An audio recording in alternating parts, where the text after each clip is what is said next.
The real reason people pull away, it's not what you think. When someone pulls away in a relationship, most people assume the same thing. They're losing interest. They don't care anymore. They're checking out. But in many cases, that's not what's happening at all. Because people don't always pull away when they stop caring. Sometimes, they pull away when they care too much and don't know how to handle it. Pulling away is often about overwhelm. Emotional closeness creates exposure. The closer you get to someone, the more they can affect you. Your mood, your sense of worth, your emotional stability.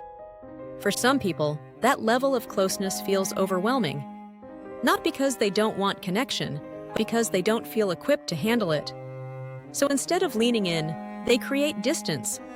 Not to hurt you, but to regulate themselves. What it feels like on the other side.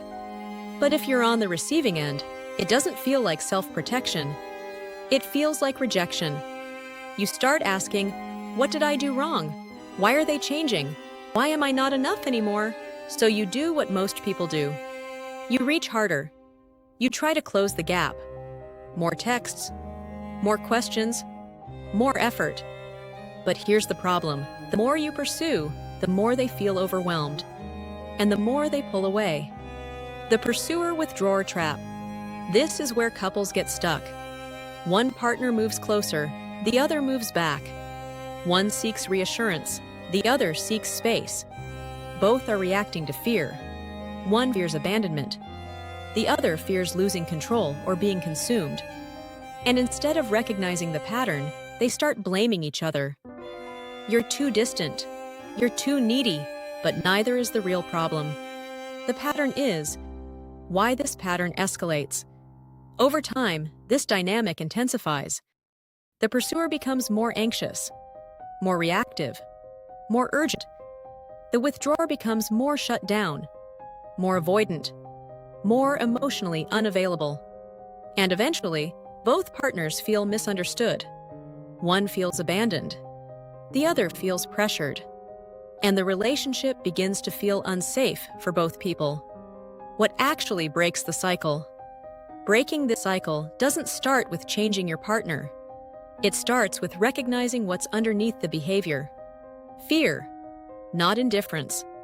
For the pursuer, the shift is moving from pressure to vulnerability. Instead of, why are you pulling away?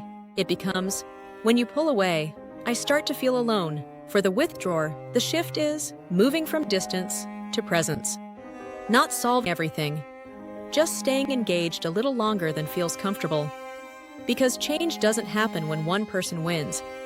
It happens when both people feel safe enough to stay. When someone pulls away, it's easy to assume the worst. That they don't care, that they're losing interest.